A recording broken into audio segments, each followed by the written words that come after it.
In this online workshop, we started with an overview of Community Health Maps and how it provides information on using free and low-cost mapping tools.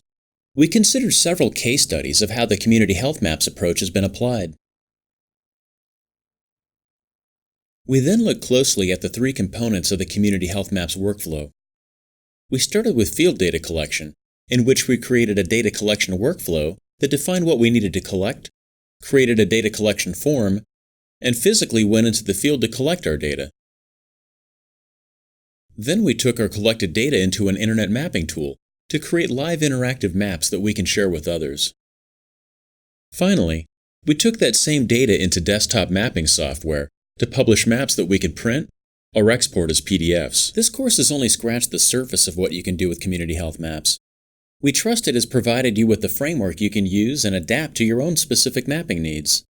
We encourage you to explore other free NLM resources for community mappers, including the blog, which contains the latest information, case studies, and tips from expert mappers. The blog also provides several self-paced lab exercises that take a deep dive into the entire Community Health Maps workflow.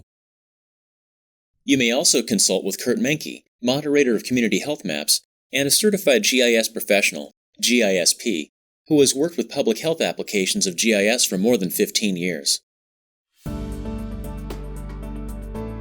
NLM developed Community Health Maps with the focus on increasing capacity within underserved and other at-risk communities. The Community Health Maps workflow, however, can be useful to all individuals and organizations needing to collect, analyze, and visualize mapping data.